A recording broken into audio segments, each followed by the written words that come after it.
Hello viewers, আসসালামু আলাইকুম। আশা করি সকলে ভালো আছেন। তো আপনাদের সামনে নতুন একটা ভিডিও নিয়ে চলে আসলাম। ভিডিওর টাইটেল হলো মাওলানা ওমর ফারুক কীভাবে মাওলানা থেকে টিকটকার হয়ে গেছে এবং চুলকে কী করছেন। তো ভিডিওটা না দেখলে অবশ্যই বুঝতে পারবেন না, দয়া করে ভিডিওটা দেখে যান।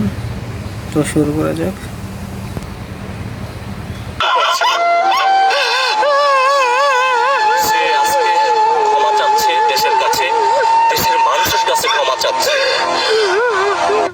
ক্ষমা করবেন, ওলামায়ে কেরাম আমাকে ক্ষমা করবেন।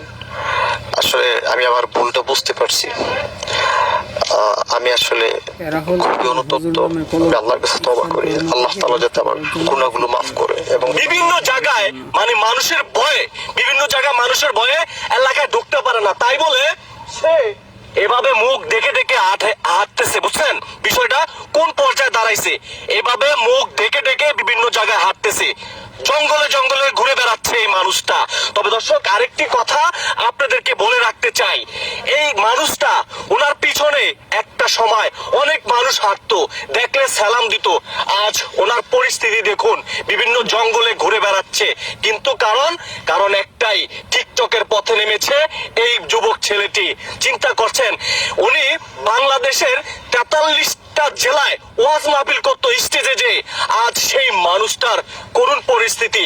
চুলের অবস্থা দেখছেন, ইভেন হচ্ছে আপনারা সামাজিক যোগাযোগ মাধ্যমে দেখেছিলেন, সেই ভিডিওগুলো ভাইরাল হয়েছে।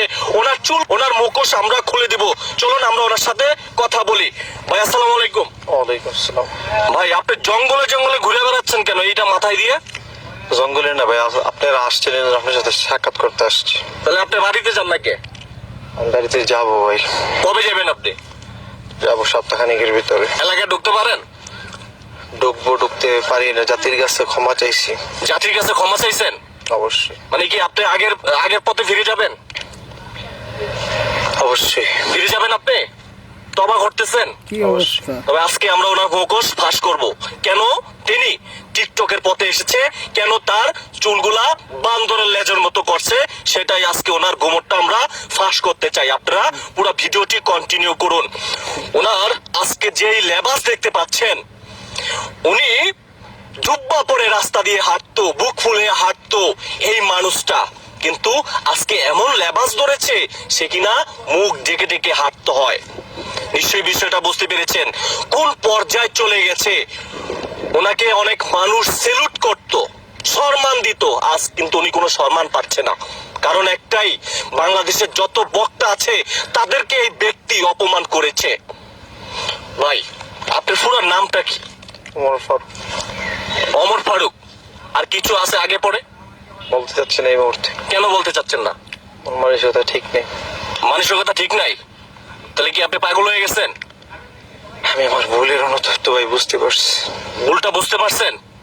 এই যে জাতির কাছে আপনি কি চাচ্ছেন, ওদিকে তাকান, জাতির কাছে কি চাচ্ছেন? জাতির কাছে ক্ষমা চাচ্ছি। এটা শোনান ভাই। ভাই প্লিজ, ভাই শুনেন ভাই প্লিজ, আপনি ভাই, আমি না এই ভাই প্লিজ, জাতির কাছে আপনি ক্ষমা চান। ভাই শুনেন, না এগুলো ঠিক ভাই, না প্লিজ। আমি আপনাকে বিষয়টা বলতেছি। অমর ভাই, না বিষয়টা বলতেছি। আপনি মন করতে পারেন। আপনি জাতির কাছে ক্ষমা চান, বেশ ভালো কথা। আপনি জাতির কাছে ক্ষমা চান, কিন্তু বিষয়টা হচ্ছে আপনি এই যে দেশের যে এত বক্তা আছে তাদেরকে কেন অপমান করলেন? আসলে আমি মানসিক ভাবে একটু বিভিন্ন কষ্ট দুঃখে, আসলে মানুষ কি বলছে জানেন? আপনাকে কমেন্টে এসে কি বলতেছে জানেন? মানুষ বলাটাই স্বাভাবিক, কারণ তারা হৃদয়ে অনেক কষ্ট পাইছে আমার ব্যাপারে। কষ্ট পাইছে না? অনেক কষ্ট পাইছে। তাহলে এই যে জাতিকে আপনি কি মেসেজ দিবেন এখন? জাতি কি আপনাকে বিশ্বাস করে নিবে? জাতির উদ্দেশ্যে আমি হাত জোর করে ক্ষমা চাই, যে তারা যাতে আমাকে, ওদিকে তাকান, ক্যামেরা তাকায় কথা বলেন, যে সবার কাছে ক্ষমা চান আর তার উপরে উঠান। জাতির উদ্দেশ্যে আমি হাত, ভাষাটাই কিরকম জানি ভাই, কথা বলার ভাষাটাই এরকম ভাই।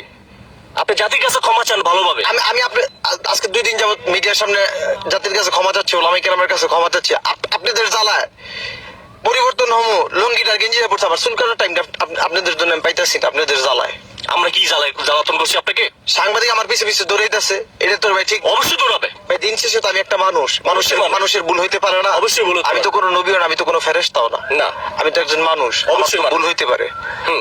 কিন্তু ভুল, দর্শক একটি কথা আপনাদেরকে বলে রাখতে চাই, ভুল বলতে মানুষ করে।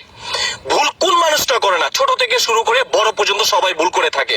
তাই আসলে এই ভাই যে ভুল করেছে জাতির কাছে ক্ষমা চাচ্ছে, একটু ক্ষমা চান ভাই, একটু হাত। জাতির কাছে ক্ষমা চাই, আপনারা আমাকে ক্ষমা করবেন, ওলামা ইকরাম আমাকে ক্ষমা করবেন। আসলে আমি আমার ভুলটা বুঝতে পারছি। আমি আসলে খুবই অনুতপ্ত। আমি আল্লাহর কাছে তওবা করি, আল্লাহ তাআলা যাতে আমার গুনাহগুলো মাফ করে এবং তিনি যাতে আমাকে মৃত্যু পর্যন্ত সঠিক পথে চলার তৌফিক দান করে, ইমানের হালতে যে আমি মৃত্যুবরণ করতে পারি, এই জন্য আপনাদের কাছে দোয়া চাই। আলহামদুলিল্লাহ। তবে অমর ভাই, আমার ব্যবহারের জন্য খুবই দুঃখিত।